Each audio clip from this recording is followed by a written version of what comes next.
Cities like Austin, Dallas, Houston, San Antonio, and the suburbs around them seemed to transform overnight, with empty fields quickly replaced by sprawling neighborhoods. Investors boasted about strong cash flow, builders talked up wait lists, and homeowners reassured friends that buying in Texas wasn't risky at all. It was the smart, safe choice. But as we move into 2026, that once rock-solid story is starting to wobble. Mortgage rates remain elevated, making affordability a real challenge.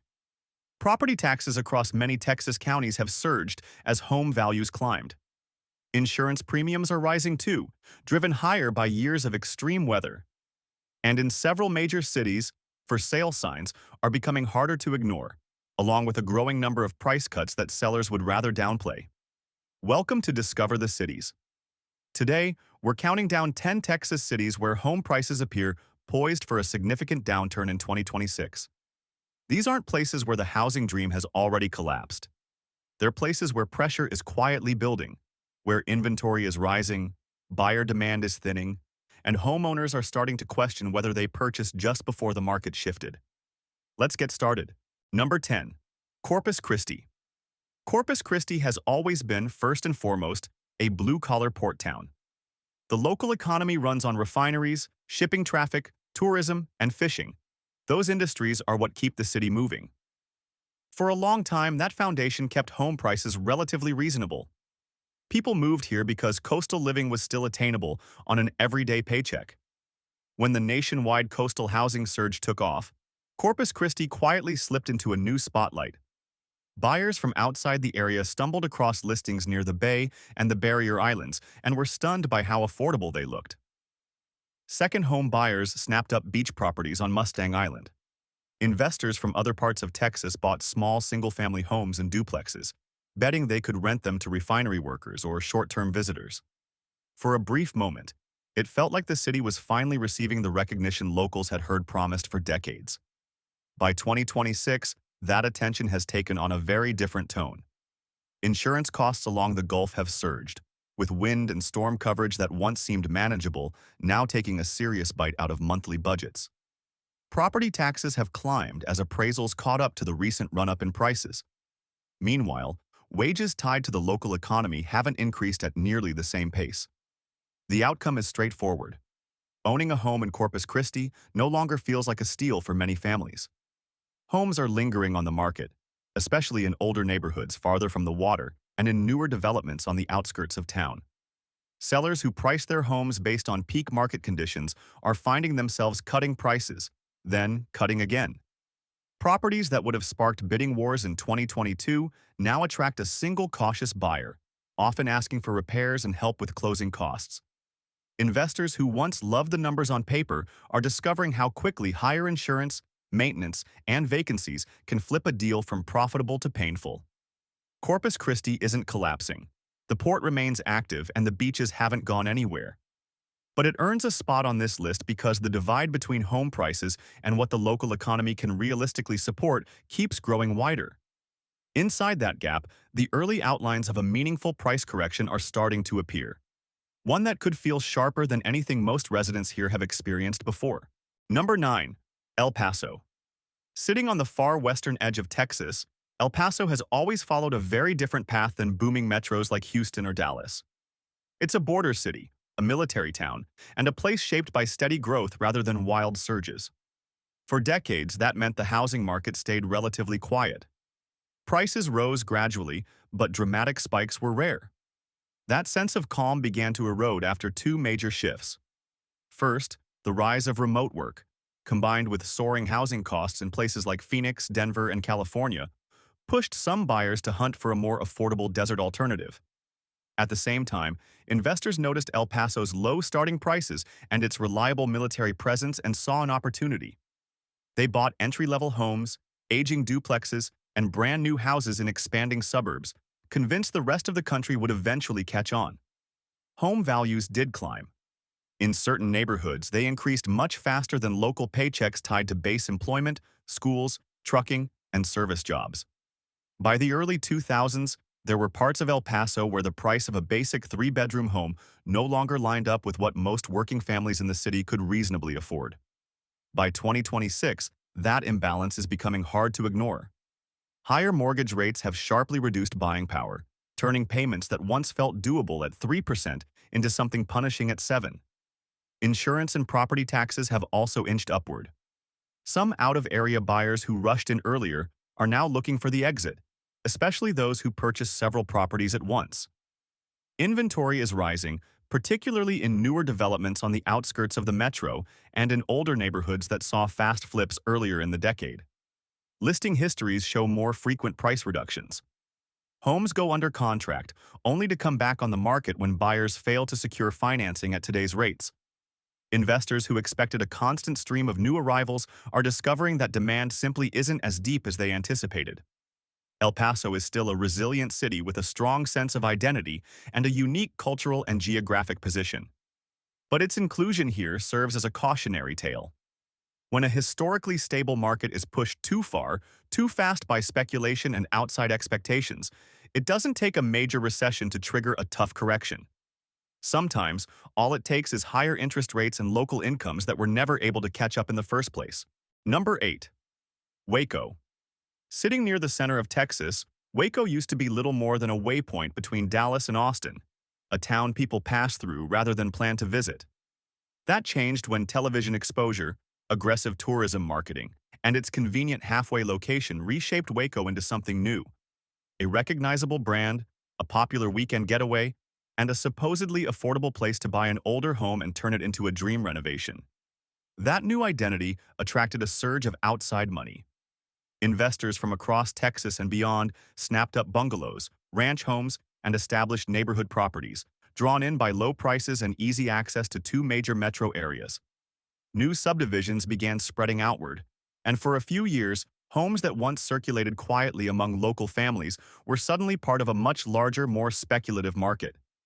By the early 2000s, prices across much of Waco had been fundamentally reset. Houses that teachers, nurses, and factory workers once stretched to afford were now listed at levels that only made sense if you assumed nonstop demand from tourists, short-term renters, and remote workers looking for a smaller city lifestyle. By 2026, that assumption is starting to unravel. The short-term rental boom has cooled, and regulators have begun questioning how many visitor-focused properties a city of Waco's size can realistically support. Remote workers now have more options than ever throughout the Sun Belt. At the same time, mortgage rates have remained elevated, shrinking the pool of buyers even further. On the ground, the shift is easy to spot. Listings sit longer. Price reductions stack up. Renovated homes with stylish interiors are no longer distracting buyers from aging infrastructure and questionable foundations. Homeowners who relied on renovation loans are feeling the pressure of higher monthly payments, rising property taxes, and a softer resale market. Some are learning the hard way that a designer kitchen doesn't matter if the appraisal comes in too low for them to break even. Waco still benefits from tourism and its central location, but beneath the polished marketing image, the housing market is sending off clear warning signals. When a small city drifts too far away from serving the people who live there full-time and leans too heavily on visitors and speculation, it becomes vulnerable the moment that outside attention shifts somewhere else. Number 7. Killeen. Located near Fort Cavazos, formerly known as Fort Hood, Killeen has always been a military town at its core. That identity created a reliable rhythm of renters and buyers as service members cycled in and out. For years, investors loved the simplicity of the story. There would always be someone who needed housing. Over the past decade, that steady advantage turned into an aggressive buying wave. Small investors from across the country snapped up single-family homes and small multi-unit properties, confident they could keep them occupied by soldiers and their families year-round. Many paid more than the homes were truly worth, relying on spreadsheets that only worked if rents continued to climb without interruption. Meanwhile, local residents hoping to buy their first home suddenly found themselves competing with cash buyers who could close in a matter of days. Home prices began rising faster than wages outside the military system. The underlying risk was easy to miss but always there. A city whose housing demand is closely tied to federal decisions and base staffing levels ended up with home values priced as if growth would never slow. By 2026, those vulnerabilities are becoming harder to ignore. Higher interest rates have made qualifying for a mortgage much more difficult for local buyers. Property taxes and insurance costs have increased. Investors who bought multiple homes at peak prices are now dealing with larger loan payments, rising maintenance bills, and tenants who simply can't absorb another rent increase. Vacancies hurt more than they used to. Just a month or two without a tenant can wipe out an entire year's profit, while expenses for aging roofs, air conditioning systems, and foundation issues keep arriving on time. More landlords are choosing to sell, creating clusters of "for sale" signs in certain neighborhoods. Homeowners who bought at the top for their own families feel trapped as well. If military orders change or personal circumstances force a move, there's no assurance the market will support a price high enough to cover what they owe. Killeen is still active, and the base remains fully operational. But beneath that surface stability sits a housing market built on narrow margins and assumptions about constant demand. If conditions continue to tighten through 2026, prices here could adjust quickly. And for some owners, that adjustment may be especially painful. Number 6. San Antonio. San Antonio built its reputation on being the reliable option. It was never as flashy as Austin or as spread out as Houston, but it offered size, diversity, and relative affordability. A broad economic mix, military bases, healthcare, tourism, along with growing tech and service jobs, kept the city balanced for years. That stability helped the housing market stay within reach for a wide range of residents. Then the broader Texas housing surge reached San Antonio in a different way. As Austin became the poster child for runaway prices, a familiar refrain started circulating. If Austin is too expensive, look to San Antonio instead. Buyers priced out of other markets, along with investors from out of state, took that advice seriously. They bought homes on the north side, in fast-growing outer suburbs, and in older neighborhoods closer to downtown. Prices climbed quickly, but incomes didn't keep pace. By the early 2000s, many longtime residents realized their own city had become far more expensive. Paychecks stayed mostly flat, while property taxes rose with higher appraisals. Insurance costs followed the same upward path. By 2026, that gradual pressure is pushing the market toward a breaking point. Mortgage rates remained elevated long enough that a growing number of buyers simply stepped away. Many aren't willing to commit to a massive monthly payment in a city that was once known for offering good value. Builders who used to sell entire phases before construction was finished are now dangling incentives. Inventory in once hot suburbs is noticeably thicker than it was just a few years ago. Scroll through listings and the pattern becomes clear. More price cuts, more deals that fall apart and return to the market, and more sellers testing the waters to see if anyone will meet their number. Increasingly, the answer is no. Landlords who picked up one or two rental properties during the boom are feeling the strain as well. Rents have risen in San Antonio, but not fast enough to offset larger mortgages, higher taxes, and growing maintenance costs. A couple of vacant months or one major repair can turn barely positive cash flow into a serious loss. Some owners are choosing to exit now, adding even more homes to the supply. San Antonio remains a major Texas city with a strong culture and real economic strengths. But none of that changes the math. When enough local households start to see buying a home as a financial trap instead of a step forward, prices have to adjust. In 2026, the signs point to that adjustment moving in one direction, down. Number 5. Houston. Houston has never followed a standard playbook. With no traditional zoning, constant outward growth, and an economy tied to energy, shipping, medical research, and global trade, the city has always moved in cycles. For decades, that volatility came with a kind of confidence. Even when Houston stumbled, the assumption was that it would rebound faster than most places. The most recent expansion only strengthened that belief. Massive master-planned communities pushed farther in every direction. Downtown and the inner loop filled up with mid-rise and high-rise developments. Companies relocated from out of state, workers followed, and investors jumped in at scale, buying everything from townhomes near the core to uniform houses in far-flung suburbs. By the early 2000s, a significant portion of Houston's housing market was priced as if nothing could go wrong. Ultra-low mortgage rates helped make those prices feel acceptable. Buyers tolerated long commutes and ongoing flood risks because monthly payments were still manageable, and most believed values would continue climbing. That confidence carried the market a long way. By 2026, the situation looks far more complex. Interest rates are higher, and insurance costs in flood-prone and storm-exposed areas have exploded. Some neighborhoods have experienced repeated flooding within just a few years, which has made cautious buyers think twice. At the same time, property taxes based on earlier valuation spikes haven't adjusted downward, even as sales activity cools. Supply is building across several parts of the metro. New homes that broke ground during the peak are still coming online. Older properties that were damaged and repaired are reappearing on the market. Investors who bought multiple homes during the era of cheap money are now testing the waters, hoping to sell, while they can still walk away with a profit. On the demand side, momentum is softening. Energy companies are being careful. The medical sector remains stable, but it's not expanding at a rapid pace. Remote work has also reduced the need for some white-collar workers to live in Houston at all. That combination weakens demand just as inventory continues to grow. Houston is simply too large and diverse to unravel all at once. But in certain suburban zip codes and select areas inside the loop, sellers already outnumber confident buyers. That's how price declines begin. Not with dramatic headlines, but with hundreds of small decisions where sellers lower their asking price and accept less than they once believed their home was worth. Number 4. Fort Worth.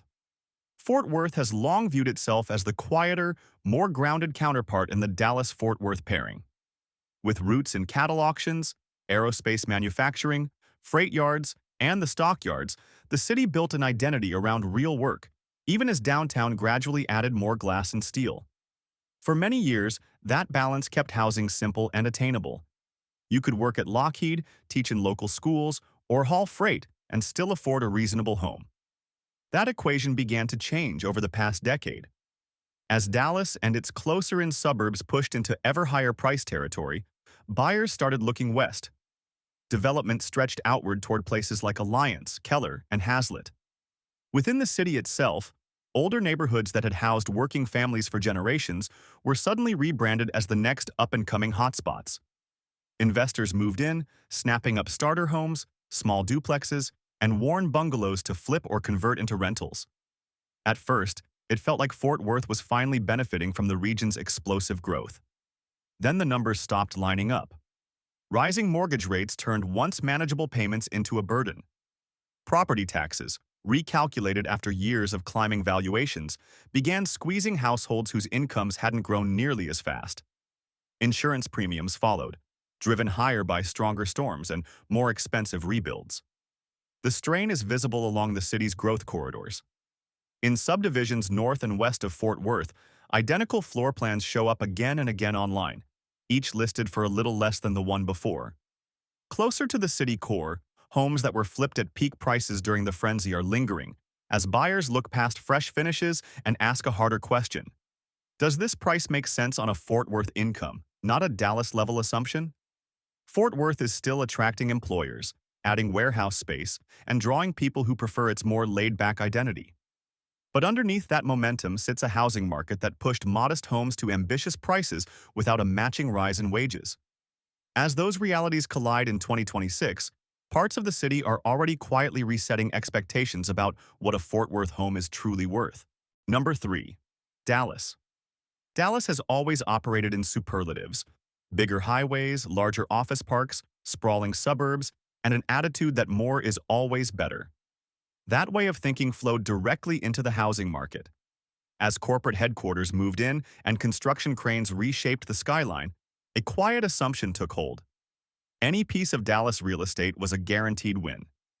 During the boom years, that belief hardened into something closer to doctrine. Investors poured money into renovating older homes in Oak Cliff and East Dallas, confident that every street was on the verge of becoming the next hotspot. Families stretched their budgets for new construction far from the city core, accepting toll roads and long daily commutes as part of the deal. Condos in Uptown and Victory Park sold on the idea that the skyline itself would safeguard values. That confidence is starting to fade. Some of the headline-grabbing relocations haven't produced the endless job growth many expected. Office towers still stand tall, but entire floors feel noticeably quieter. With remote work now common, A Dallas-based employer doesn't always mean a household that needs to live in Dallas. Meanwhile, property tax bills remain inflated by peak-era appraisals, and insurance premiums show no sign of retreating.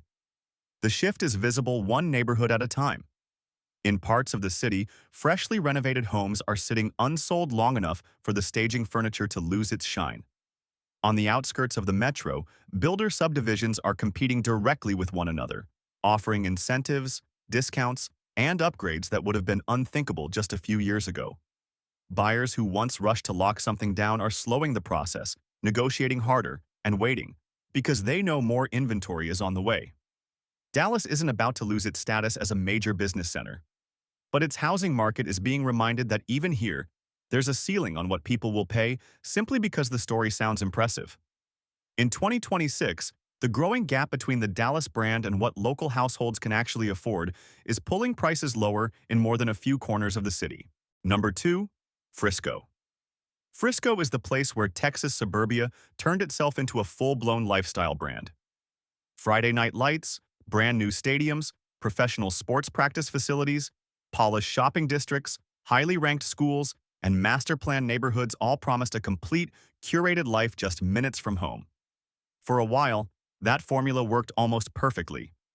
At the height of the housing frenzy, bidding wars in Frisco felt routine. Dual-income households with strong corporate or tech paychecks competed fiercely for five-bedroom homes squeezed onto tight lots. Builders rolled out new phases and bumped prices before the concrete had even finished curing. Investors paid top dollar for rental houses, confident that relocating families would always be waiting in line. By the time the cycle peaked, the numbers were staggering. Entry-level homes came with jumbo-sized mortgages. Property tax bills started to resemble second-car payments as appraisals chased prices upward. Owners justified it all by pointing to the schools, the amenities, and the widely held belief that Frisco would always be the premier choice for anyone moving north of Dallas. Now, the stress fractures are small but unmistakable. Higher interest rates have sharply reduced how much even affluent buyers can borrow, without blowing up their monthly budgets. Some major employers have slowed hiring, and a portion of their workforce no longer needs to live in one specific suburb to stay employed. For sale signs linger a bit longer at the ends of cul-de-sacs. Inside sales offices, builders who once ran lotteries are now offering closing cost assistance, rate incentives, and upgrade packages. In the resale market, listing histories tell the story clearly, with price reductions appearing one after another as sellers slowly let go of peak-era comparisons. Frisco's risk isn't about sudden job losses or economic collapse. It's about simple math. Home prices ran far ahead of what even well-paid households can comfortably support. When a city is built on the assumption that buyers will always stretch to get in, even a modest pullback in enthusiasm can lead to a meaningful reset in values. Number 1. Austin. Austin is where the Texas housing story stopped being regional and turned into a national legend. Live music and tech campuses, food trucks and venture capital, lakeside views and glass towers. It all fed the idea that Austin was the future. This was the place where creativity, code, and culture supposedly collided, and where home prices could rise endlessly because demand would never slow down. That belief fueled one of the most extreme housing runs in the country. Modest bungalows in South Austin that once housed musicians, teachers, and artists suddenly sold to software engineers and investors for jaw-dropping prices. In East Austin, entire blocks transformed, with auto shops and small homes replaced by sleek infill developments. Suburbs like Round Rock, Leander, and Kyle watched subdivision after subdivision sell out before the final streetlights were even installed. Investors poured in from everywhere. Some bought small homes near downtown, renting them room by room to tech workers. Others grabbed large houses in strong school zones for long-term tenants. Build-to-rent communities spread along the outer edges of the metro. All of it rested on a single assumption. As long as Austin kept attracting people and companies, there was no such thing as paying too much. Then conditions changed. Higher interest rates made those inflated prices feel painfully heavy, almost overnight. Tech hiring slowed, expansion plans cooled, and the already high cost of living for teachers, service workers, and creatives collided with mortgage payments locked in at peak valuations. Suddenly, winning a house in Austin didn't always feel like a victory. For some buyers, it felt like a trap. By 2026, the shift is visible in the listings. In certain suburban tracts, clusters of nearly identical homes sit for sale at the same time, each seller trying to stay one step ahead of the next price reduction. Inside the city, condos marketed to remote workers linger as buyers quietly question whether their job or their income will remain stable.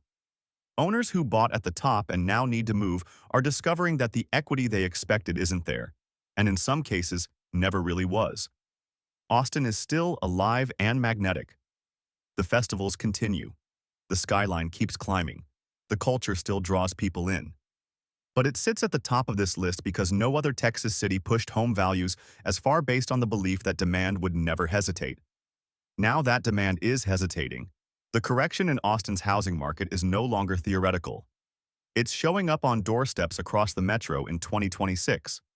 From Corpus Christi on the Gulf Coast to El Paso in the desert, from smaller cities like Waco and military-driven Killeen to massive metros such as San Antonio, Houston, Dallas, Frisco, and Austin, the same pattern keeps repeating.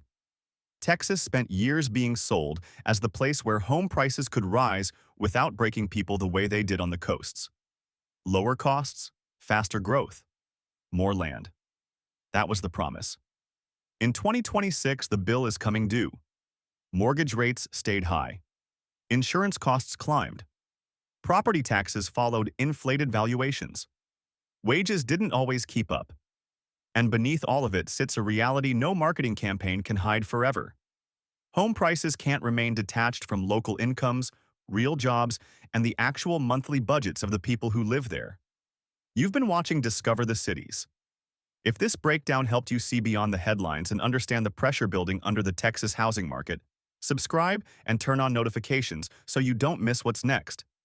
In upcoming videos, we'll explore the states that may benefit if people start leaving overheated Texas markets, the towns where opportunity is quietly growing, and the cities across America where the next cracks are already forming.